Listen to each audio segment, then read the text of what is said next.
All right, we can move on to the tips now. Starting off with Brisbane and Collingwood at the Gabba on Thursday night.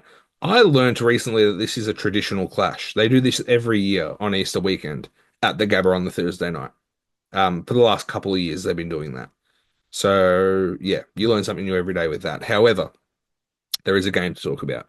Brisbane and Collingwood. As we've spoken about a few times already on this podcast, Brisbane were fantastic against the Dogs, especially late in that game. Collingwood were a lot better against Sydney than I think they have been in previous weeks. However, I just think Brisbane will keep doing what they keep doing.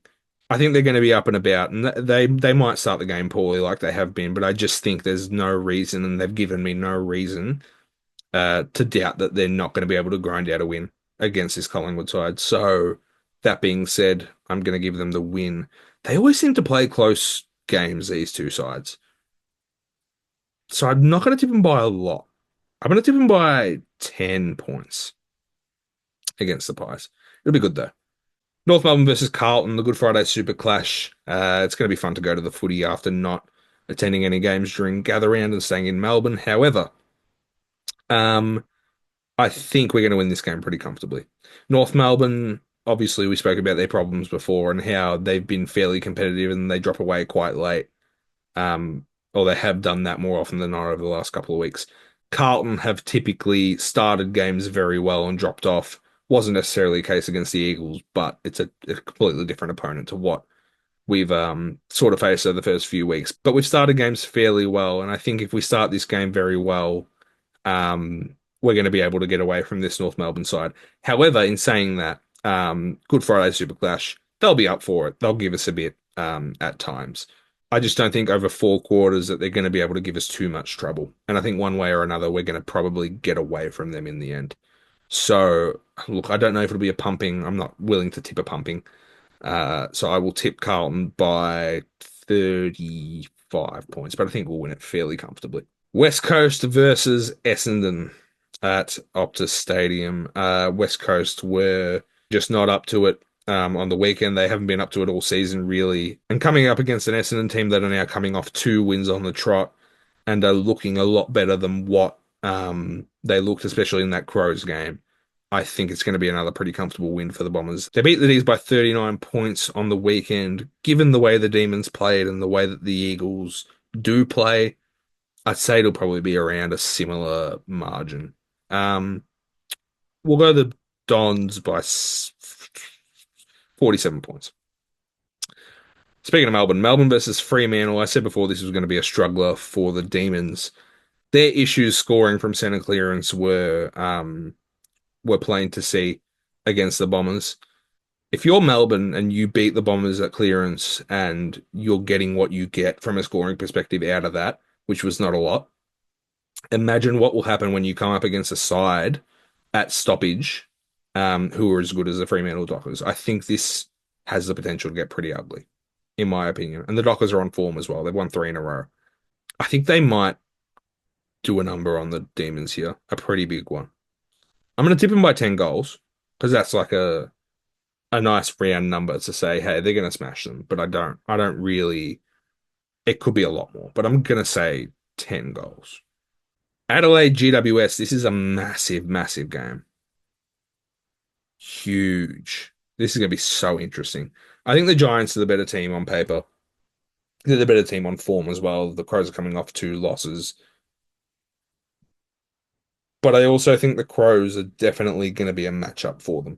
At Adelaide Oval, it's going to be competitive. The two midfields are very good. Both sides are very good at using the football. They're fun to watch. They move the ball well. The forward lines are very good. I think it's going to be high scoring. As much as I'd like to tip the Crows because they're kind of falling away and I want as many competitive teams up here as possible, I just think the Giants are too good.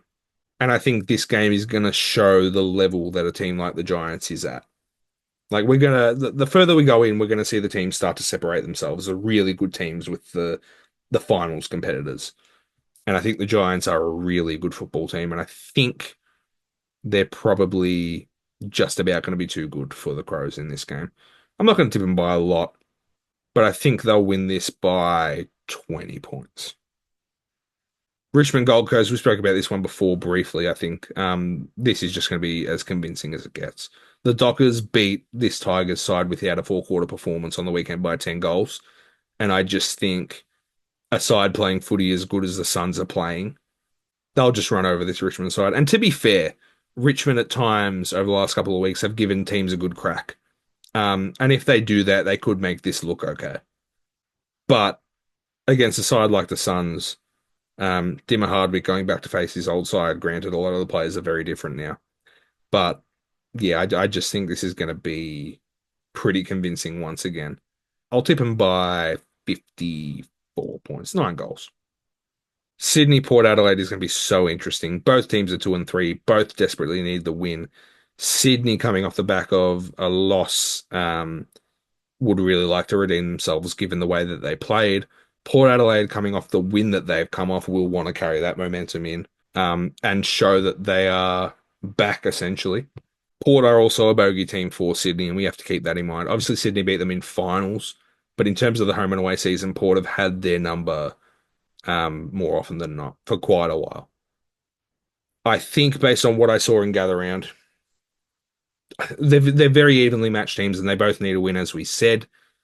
But I just think based on how Sydney played and how I saw the Port players stand up on the weekend, I think that they're probably a little bit more likely to carry that momentum through and put in a good performance. I don't think it's going to be anything too embarrassing in terms of scoreline, but I think they'll win it by 3 goals.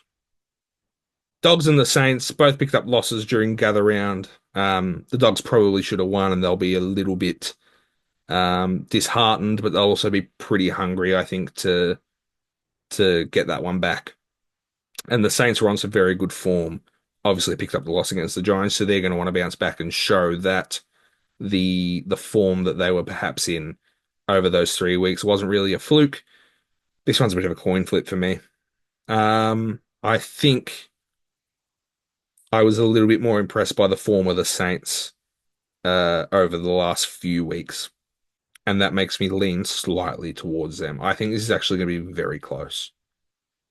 But based on some of the quality that the Saints have going through there, the Dogs have plenty of quality as well. And if they get a couple of players back, is Bont ready?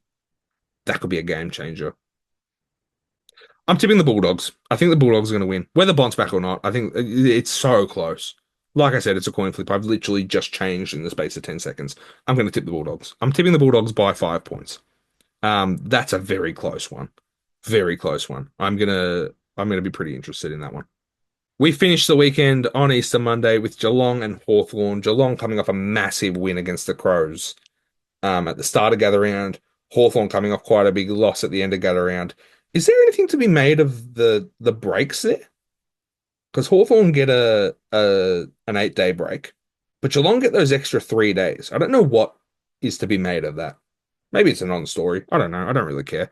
Um, this game's always good. It's always really good. I probably would have tipped Hawthorn with great confidence a couple of weeks ago.